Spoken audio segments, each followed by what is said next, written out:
Alright, welcome to the lesson on the derivative of the function f at x equals e to the x.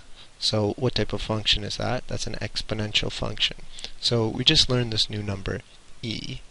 You might have asked yourself, why are we bothering with this new number when all we're doing is, it's calculus. We're looking at derivatives, slopes of tangents. What's that have to do with this new number, e? Well, it turns out that when you want to find the derivative of an exponential, this exponential is a very easy derivative. Well, it's the easiest exponential to find the derivative of. So we want to find the derivative of y equals e to the x. So we don't have a rule for this, so what do we have to do? F prime at x. Well, just to mention, you might be saying, well, I thought we do have a rule. Didn't we kind of define it using the derivative at the point 0? That's true, but we only know the derivative of e to the x at one specific point, and that's at 0. We know the slope of the tangent at 0. If you remember, we defined the number e to the x such that it was the derivative was 1 at 0.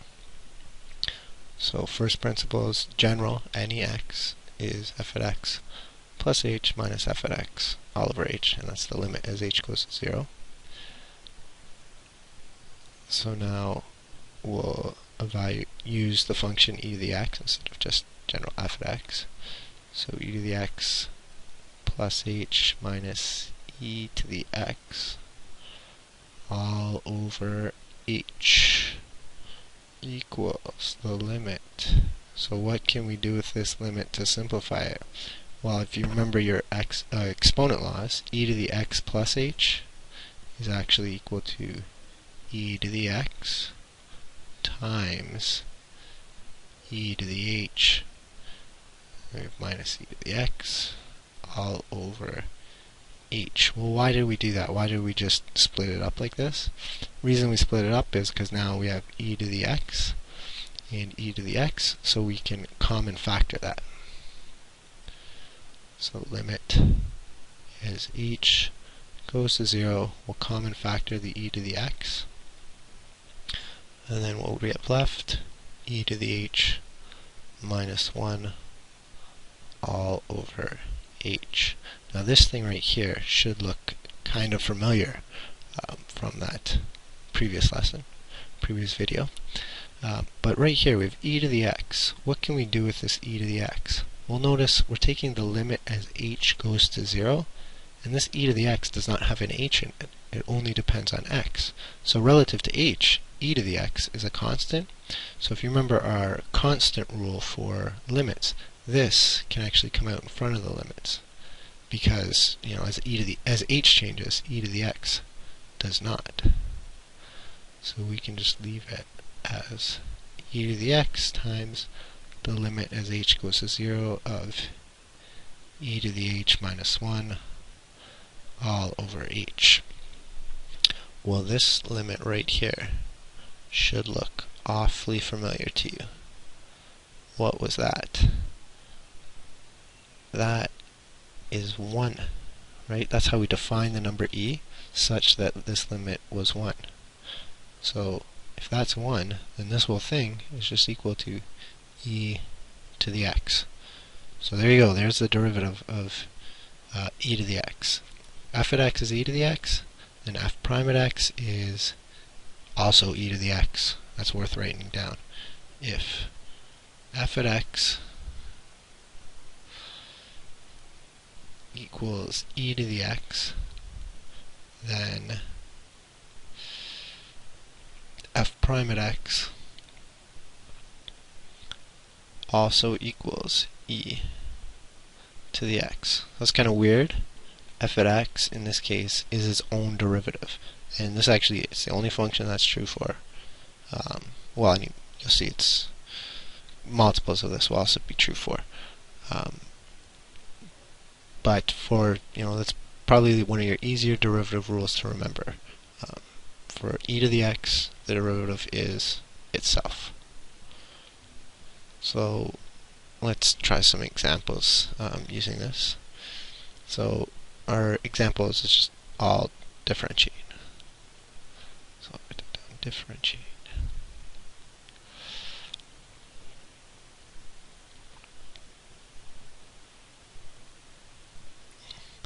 So let's start with something like, well, okay, 2 times e to the x. So dy dx equals, here's a constant multiple, right? 2 times a function is, the derivative is just 2 times the derivative. So what's the derivative of e to the x? We just saw it's e to the x. Easy. So any multiple of e to the x, the derivative will be, that multiple will be itself, the multiple times e to the x. So let's do another one. Let's say f of x equals, let's go with x squared times e to the x. So what type of function is this? Hopefully you recognize, well, that times, it means it's a product, so it's a product rule question. So the derivative, we're going to have to use the product rule.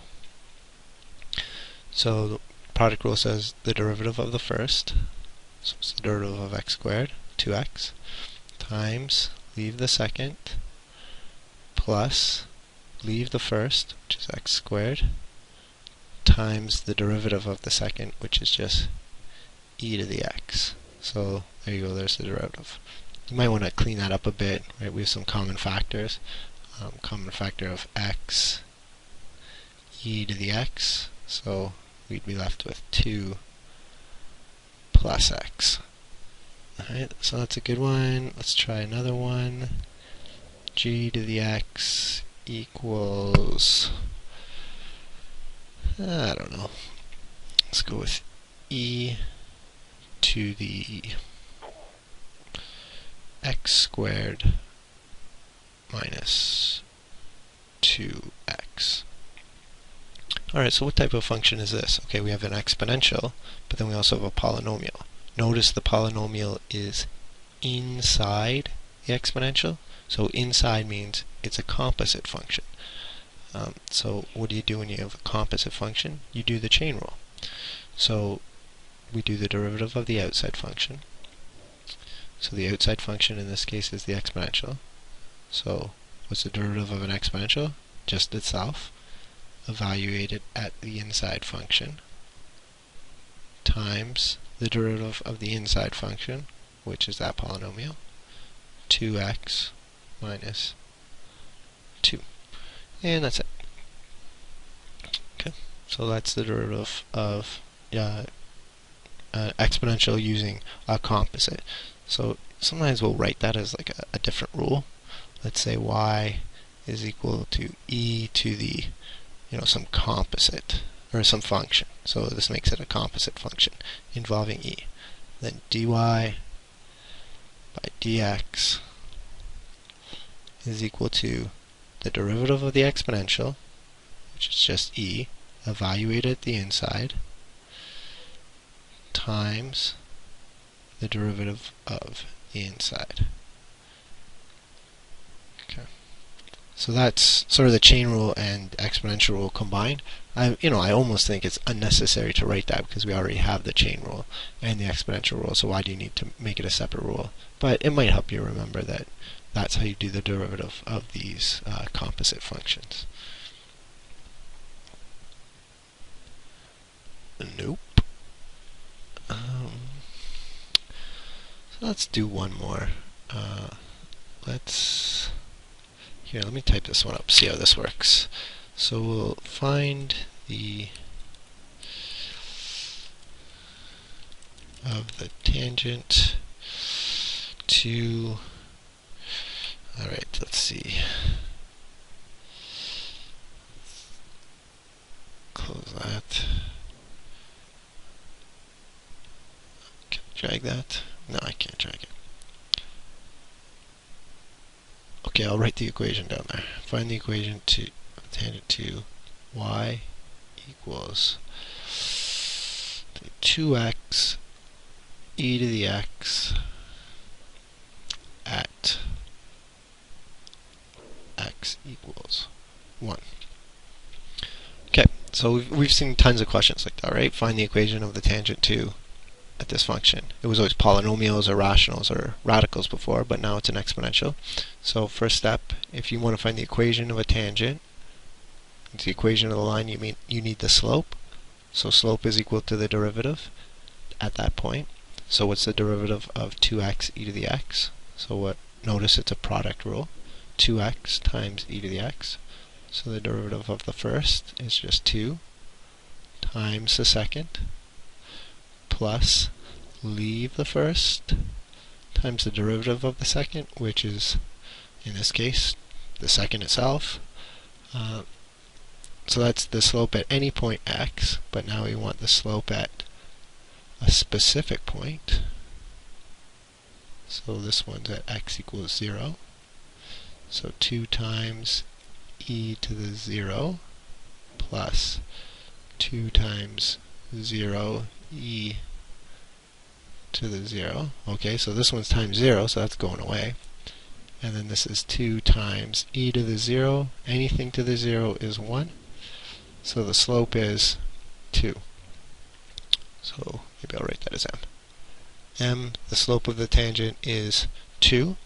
Now we're looking for it at a specific point. Well, we know that the x value is 1. The question is, what is the y value? So how do we get the y value? We just sub in x equals 1 into our original equation. So y equals 2 times 1 e to the 1, which is just equal to 2e. Now you might be tempted to sub this in as a decimal, 2.718 whatever times 2. But again, remember, we're thinking of it like pi, and if you had 2 pi, you'd probably leave 2 pi. You wouldn't multiply 2 times 3.14. So don't be afraid. Get used to using e as a number, not the decimal representation of it. Because remember, when you get a decimal, you're rounding, so you're losing accuracy. So I'll use this formula to get the equation of the line. Over x minus x. So my y2 and x2 is going to be this point here, and my m is going to be 2. So 2 equals 2e minus, and then y is a general y, and then 1 minus x. So just multiply by 1 minus x.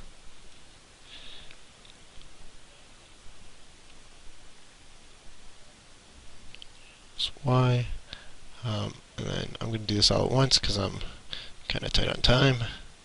Minus 2x would be plus 2 minus 2e equals 0. So there's your equation of the tangent to this curve at the point x equals 1.